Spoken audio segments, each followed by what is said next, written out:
Hello everybody. In the current affairs this week, the week ended 24th of August 2025. During the 79th Independence Day speech, the Honorable Prime Minister announced reforms on the GST, Goods and Services Tax front. These reforms can be called as GST 2.0. The GST was introduced in the year 2017, and thereafter this is going to be a major reform. Under this reform, what is expected is that there would be only two rates of slabs under the GST. The first would be 5%, which is called as a merit rate, and 18%, which is the standard rate of GST.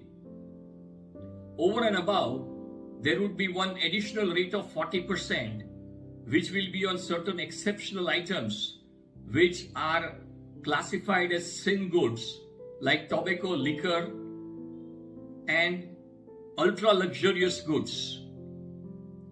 So it is intended that the two rates of 12% and 28% would get scrapped. Now these reforms have to be ratified by the GST Council, which is all set to meet in the first week of September. Thereafter, notifications would be issued and the effective date of applicability of the GST rates would come into force.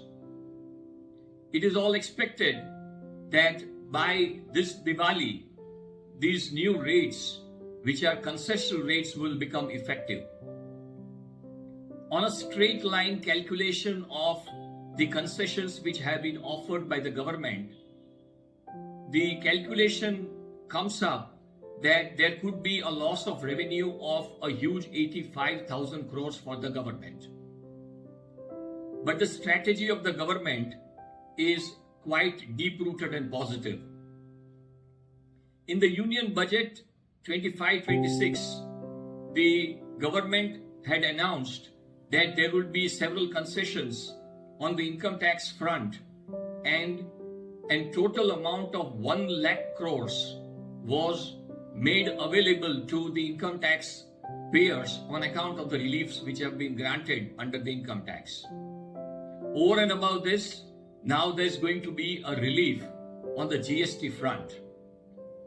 The government expects that by these reliefs, there could be a consumption demand increase of 5,30,000 crores. And this can translate in a GDP increase of 1.6%. And this is what is basically the strategy of the government. It has always been seen that whenever the rates of taxes have been reduced by the government, the volumes increase, and hence the overall collection of taxes for the government becomes the same. So even on reduced rates of tax on account of higher volumes, the total revenue or the total tax collected, there is no compromise on the total quantum of those tax collections. But it is something which the government is putting to the people at large, that this is going to be from a step ahead from our side. And this is going to give a lot of impetus to the economy, especially at the time when the consumption in the economy is little slowing down. These GST reforms had a positive impact on the Indian stock market. The Nifty 50 was up by around 1%. Nifty mid cap and Nifty small cap were up by around more than 2% each. The FIIs were modest sellers this week, but DIIs continued their buying of Indian equities to the extent of more than 10,000 crores. And one of the sectors which was on the upswing was Nifty Auto, which expected a substantial relief on account of the GST announcements or GST, the way the things are shaping up. the Nifty Auto was up by more than 5%. Brent crude this week was up by around 3%. Gold and silver in India were by and large unchanged. Nasdaq and S&P 500 on a net weekly basis were unchanged.